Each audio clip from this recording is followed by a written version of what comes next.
story. I'll try and give the condensed version because I feel like a lot of people know it, especially in the community. So in my previous life, it feels like I was a teacher. So I taught primarily middle school.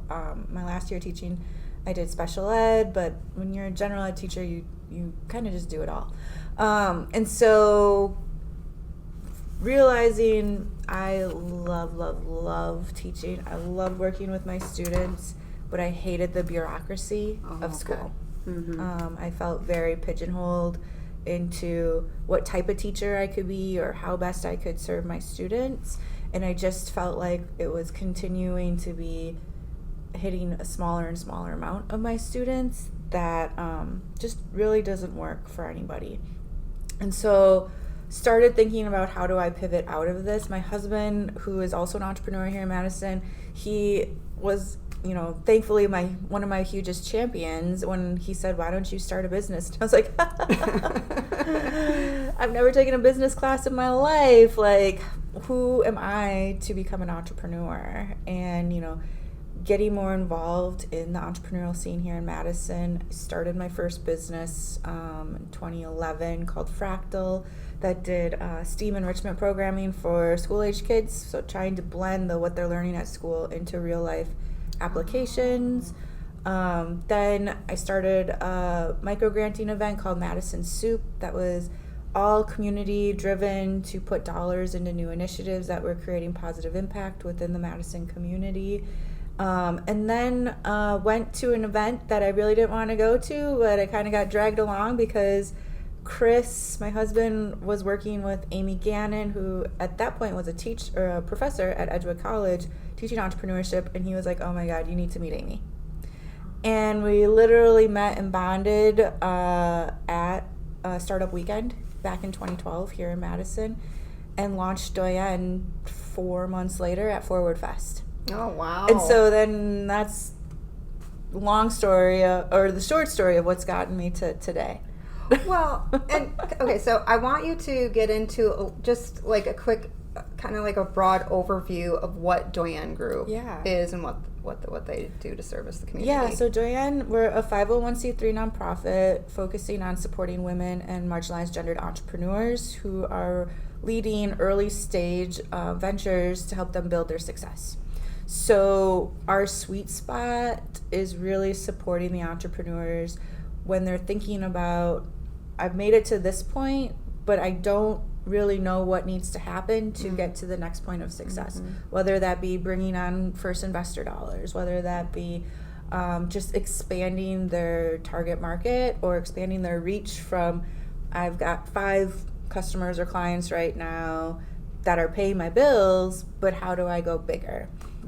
And so we focus on 3 primary areas. The first one is professional development. So that's where all of our programming fits in. And our programming is really around how do we support the entrepreneurs at a strategic level. So we're not doing like how to write a business plan. Okay. But we're doing like, what are all the elements of your business plan? And let's think through how do we create those as milestones, stepping stones to get your business to where you want to go. And we use that approach across Triple Threat, our learning lab, which is like our Netflix for entrepreneurs, so anyone can access that. It's all like, here's some core content, here's ways that you can go apply this to your business, now go, but know that you have us behind here supporting you and willing to help when you're like, I don't know what to do next.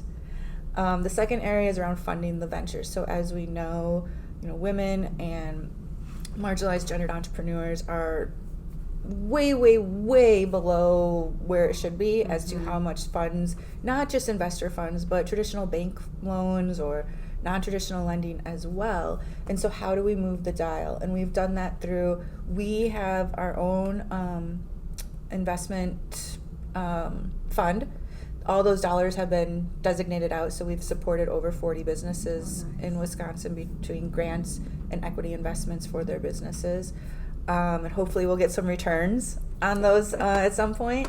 But also, like, we do a couple different programming that offer grants or different funding options if you go through the program.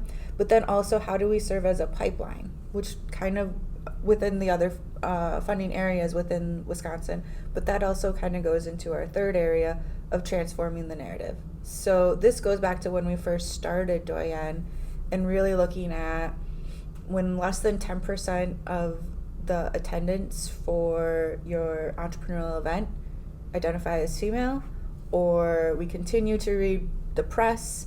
And when someone says, when you think of the word entrepreneur, what comes to your mind, and you don't see someone who looks like yourself, that's a problem. And so really transforming the narrative is, how do we elevate, how do we push these conversations to create more change so that we have a more equitable ecosystem where entrepreneurs get what they need and are treated with the respect that they deserve as they're moving through that venture journey. And I'm assuming just what you said with the financial side, I'm sure that's why you and Amy started it in the first place. Yeah. You saw that there was a need for a support system for women. Yeah. You know, honestly, it started with, we were at Startup Weekend, there was 130 people there, only 10 were women. And that was including me, her, and one of the other organizers of the event who was a woman. And so we pulled all those women out into the hallway and said, what encouraged you to show up today? Why are you, why did you want to be part of this? And what are you noticing while you're here? And really use that as our initial market research for what became Doyenne. And then when we originally started, both of us had careers that we loved, and we had full-time passions outside of work too. We weren't looking to add another job to our LinkedIn profiles. And so it was, how can we serve as a conduit for what's already going on in Madison? Okay. So those first 2 years were really focused on, how do we work with the other organizations that are focusing on entrepreneurship to help them think through marketing strategies, or just how their events, programming, and narratives were worded so that it felt more inclusionary. And in 2014, we had a summit where we brought together women entrepreneurs, other women who were leading entrepreneurial support organizations from across the state, and then local and state level government individuals to say, Wisconsin's ranking last for women's entrepreneurship. And that was in 2014. We're not doing much better now. And our overall entrepreneurship stats continue to go down as a state. So what's going on here, and how can we start making this change happen? And that's where, within that summit, they said, you two need to do something about this. And that was the only reason. There was a little peer pressure there as to, okay, let's start making this happen. Again, I already knew, if this can be my last year in the classroom, hallelujah. So I came on full-time within Doyenne as the executive director. Amy continued to teach at Edgewood, but then she officially transferred into the organization full-time a couple years later. Unfortunately, we lost Amy due to the accident at the end of 2019 where her and her daughter were killed. But we've continued on and continued to evolve as well as to how do we meet those entrepreneurs' needs. Where do you see that evolution within Doyenne? Like when you first started, oh boy, the company, and where you are today. I mean, how does that look? I think for so many entrepreneurs, we're so heads down in our day-to-day that we forget to look up. Yep. And we forget to think about all the beautiful things and all the crap we've gone through to get to this point. And when I think about my journey, I really think of it as my evolution as a leader as well, because when we first started Doyenne, I was comfortable in my classroom. I was not comfortable standing in front of a room full of adults and telling them, here's the hard facts and here's what I think we should be doing. And, I think that took a long time. I think also feeling respected in the ecosystem took a long time. I sat in many meetings where I was told to take notes, or told to stop bringing up the gender issue, or having okay boomer moments before okay boomer was a phrase. And now figuring out how to continue to navigate that, where I don't get shut out of rooms because they're like, ugh, here comes Heather, and she's just gonna like challenge us and make us feel uncomfortable in ways we don't want to, but do it in a way of like, can we just keep pushing? Can we just keep moving? And I can see and hear everything that everybody is saying, but are we actually doing what our missions say of supporting entrepreneurs if we just continue doing same old, same old? Well, and I think the status quo needs to be challenged. Yes. And the feelings of being uncomfortable, you have to go through that for growth to happen. Yeah. So, it's a good thing. I mean, it. Well, and I think the other one, and I don't think that this is unique to the Madison ecosystem, is, this is going to kind of sound a little harsh, but we continue to prop up the same narratives, even though we know that they don't work. Mm-hmm. And so it becomes like, I'm all for, oops, we made a mistake, but you're showing how you've learned from it and we're making change. Yeah.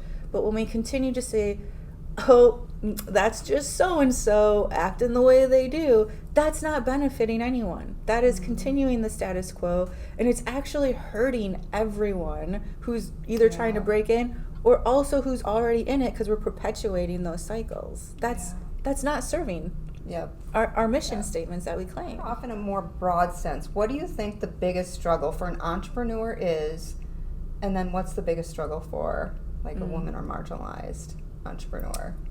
Society. There's a lot of research that shows how the behaviors that I have right now within my body and the thought process or the learned expectations that I have go back multiple generations from the women in my family. And part of that work is, how do we undo that? How do we acknowledge and also work through that? But I tell this story all the time. It comes back to the messages we tell our girls, or just our children in general, when they are little. And that starts in utero. Like, we know from science that starts in utero, as to what are the expectations of this child once they're brought into the world. And when I was a kid, I remember being in like upper elementary school and watching, around the holiday time, watching TV and being like, I want this one toy that was totally like a toddler's toy. But I was like, I want that. My mom was like, no, Heather, you're like 10. Why? And I'm like, because the girl wins the game in the commercial. Oh, wow. And there's now research around this of like, we didn't even have commercials in the 90s that girls were winning games. And so, like, if that's the narrative that's told to you, or we've seen it, they talk about, like, what do the toy aisles look like? And when you say that caregiving toys are much more appropriate for girls than boys, those are the narratives that are subconsciously or subliminally put into our minds, so that when we get to adult age and we're moving in our workforce lives or professional lives, being an entrepreneur is being a leader.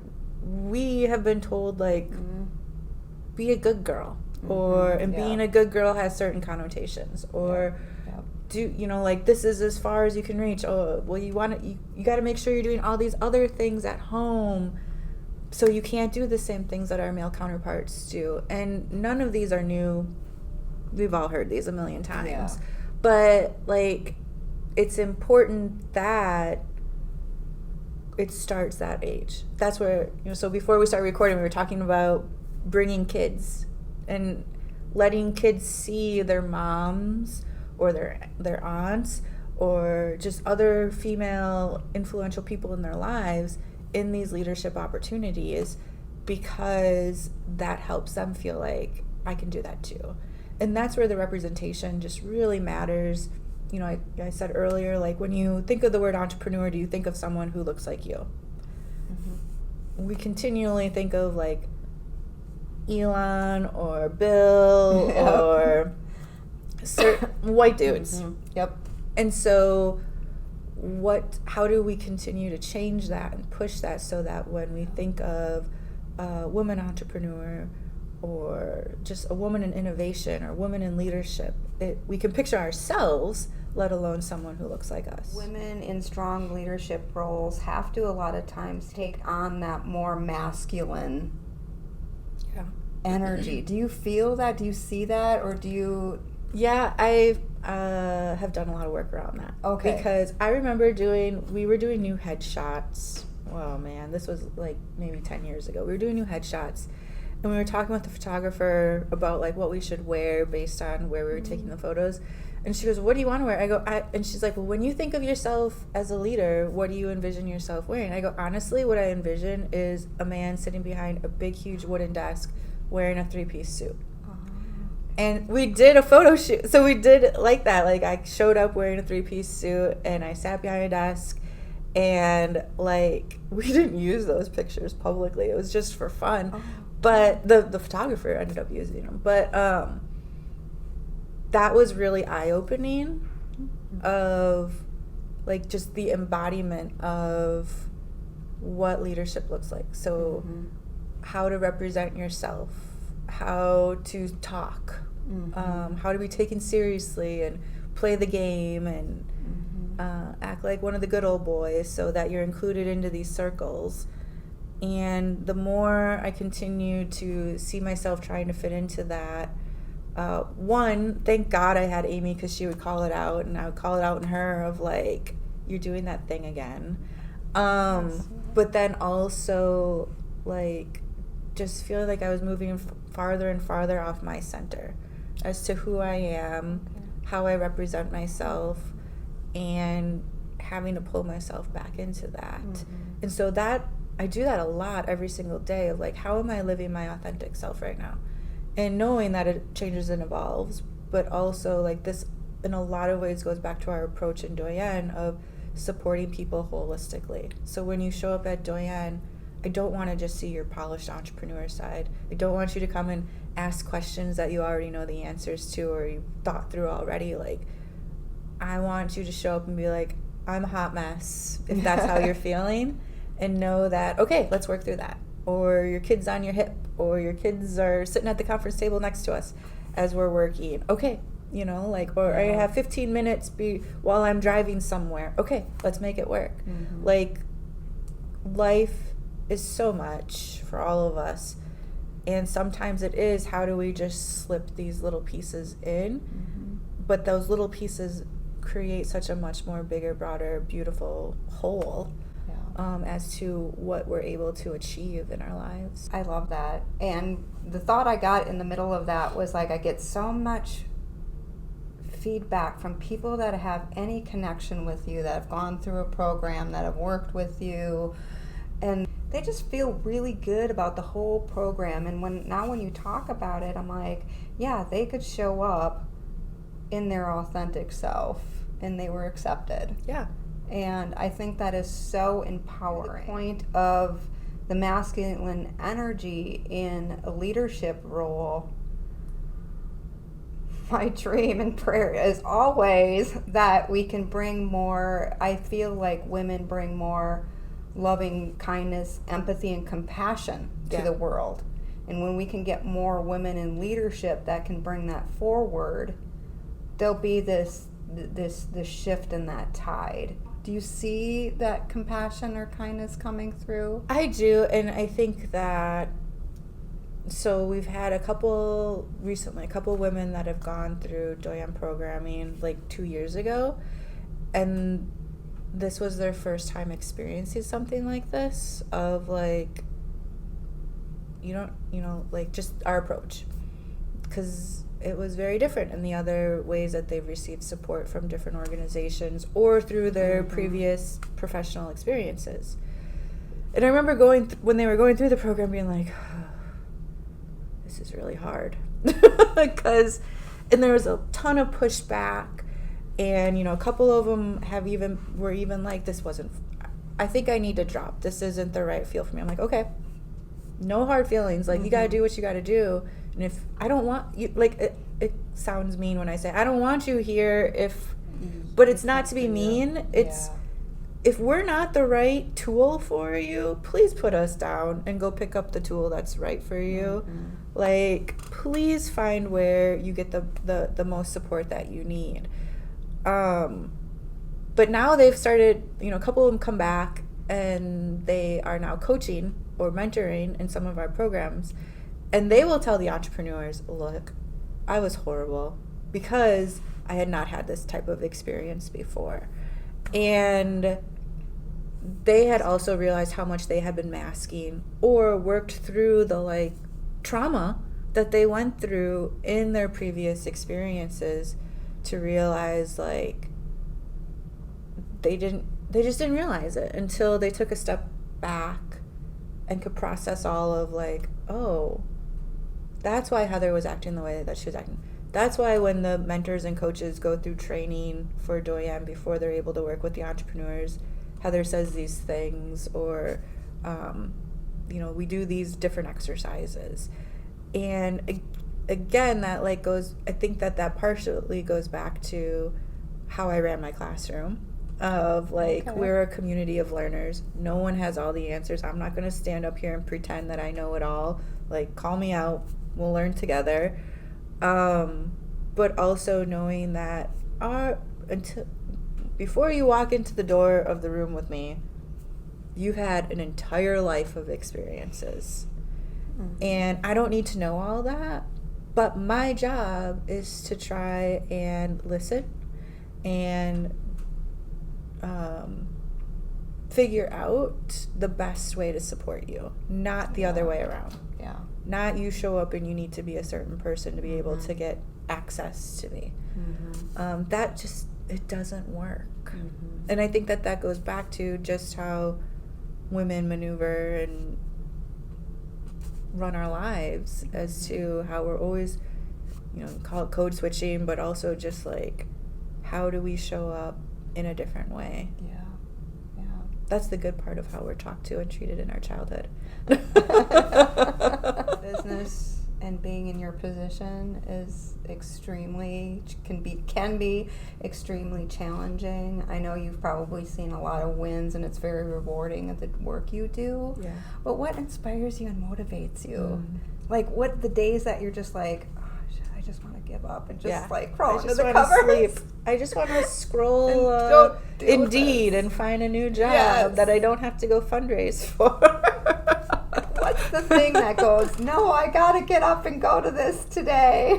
The entrepreneurs. Yeah, honestly, it's the entrepreneurs. It's the days that I get to sit in meetings with them and are a million times more rewarding than the days that I have to sit and write grants. The days I have to figure out the accounting and financials. The days I have to go, sit on advisory boards or organizing committees for things within the ecosystem that I'm part of. I love working with the entrepreneurs, and I love their stories. I love how much I learn from them. I love that they are always also, I know this, so how can I share that with someone else? Mm-hmm. Or I've been through this experience, how do I try to make it so someone else doesn't have to go through that? Yeah. That community is what really inspires me and keeps me going on the days that I'm exhausted. I'm eating crappy food because I'm just trying to keep going through the day and I don't feel good, but I know I got to do it. That's what keeps me going. From northeastern Wisconsin, and there's not a lot of resources up there, for women in business and entrepreneurship. What are you seeing in northern Wisconsin as you're reaching out? I am seeing more resources, more organizations are popping up, or more entrepreneurship arms within organizations are popping up. It used to be, not even that long ago, maybe 5 years ago, we were having people from Minocqua come down to Madison for networking events. Oh, God. And I was like, what? They're like, we don't have anything in our community. They drive to Stevens Point because UW Stevens Point would do stuff, and then they would, that would be their only other connection to other entrepreneurs. what I'm also seeing is more not just supporting Main Street businesses within these communities as well. So not just brick and mortar communities run our communities, but we're starting to see more of here's stuff focusing on just tech, focusing on new innovative ideas and opportunities that we stereotypically see more support for in Madison or Milwaukee, versus Eau Claire. Eau Claire is like booming right now for what's going on. I've been talking to people up in Superior and Bayfield. They have a lot more stuff going on, which is awesome. Green Bay / Fox Valley, oh my God, explosion of stuff going on. So, like that's really encouraging to me because, and that's also, part of the other reason, obviously, in 2020, everybody went into virtual framework. Yep. We've continued to keep our virtual framework, and it's very rare that we have in-person anything within Doyenne still, because we are touching all over the state. And part of our big, one of our big goals is you don't have to be in a certain place at a certain time to be able to access the information you need, or potentially be able to meet someone that you need to get in front of to be able to move your company forward. So that is why, why we've continued to do that. It feels like gatekeeping to me when I say you have to be in Madison to be able to get this opportunity. But also the entrepreneurial journey happens so quickly. And so like even when we were doing more in-person stuff and trying to focus on like, let's do series of programming, a lot of the entrepreneurs would be like, oh, that's really interesting, I don't need it yet. And then they'd come back 3 months from then and be like, okay, now I'm ready for it. And I'm like, oh, well, you're gonna have to wait another 6 months until we do it again. And that's where the learning lab, we started building that in 2019, launched it in 2020. It was kind of like super serendipity as to how we were doing that. But there's over 100 pieces on that learning lab now. Most of them are free or like $5. And with all of them, it's people that are experts in that field talking through those concepts. And then there's usually like, here's a takeaway piece of how you can apply this. But then also the facilitators have all said, like, if someone goes through and watches this webinar, you get their contact information and you can reach out to have a free conversation with them of like, hey, I went through this on the Doyenne Learning Lab. Here were my questions that I had, and be able to do that. Where again, if we did like a ask an attorney, here you gotta wait 6 months for that, or here's when they have office hours, and you gotta figure out your schedule around that. So again, just how do we make it more accessible? Do you have anything new on the horizon? I'm kind of in just to maintain. Just maintain mode. When I say that, though, it's always like, oh, Doyenne's doing what now? And I'm like, oh, yeah, I forgot we just started doing that. And so the first 8 years of Doyenne was so chaotic. I mean, I have lifelong health issues because of the stress and just getting the business up and going and figuring out what we do and how we do it best. And I wouldn't have changed it. I wouldn't have changed what we did, because all of that, living through the like trial and error version of the company got us to today. And now we've really honed in on, we continue to, but we've listened to the feedback. We've listened to the entrepreneurs. We've listened to our community as to how can we best support them. And it doesn't mean that we don't tweak things. Every year we tweak things, but we continue to see success and, benchmarks hit with how things are set up within the organization. And so it is a little bit of a, if it's not broken, don't try to fix it. But again, like, someone might call me tomorrow and say, hey, I'm doing this cool thing. Do you want to be part of it? Sure, let's make it happen. Because it is just a little bit of that gut instinct of it's not that we don't look at it and say like, okay, well, how does this strategically fit in with what we're doing or our mission, or what's the value add if we're going to add more to our plates, but also being like, there's a reason you reached out, and let's figure out how to make this happen. Is there anything else on your heart that you want to share? You know, I really just want people to remember that even on your days that you felt like you didn't accomplish anything, you did great. And I always try to end conversations with people of like, thank you for being you, because we need you. We need you doing what you're doing. We need you in the world. We need you pushing your narrative. And like, just, you're doing great. Even on those days that you're like, I gotta lay in bed, you're doing great, because those are important days to take. Yeah, absolutely. You need those. Yeah. So, that's and then beautiful. just know that no matter what, and you know, I hope that this falls in with 99% of, even more than that, of the population, but there's always someone, you might not know it, but there's someone always cheerleading you on behind the scenes. Yeah. And you're not screaming into the ether. People are hearing, people are listening, and the good things are going to happen.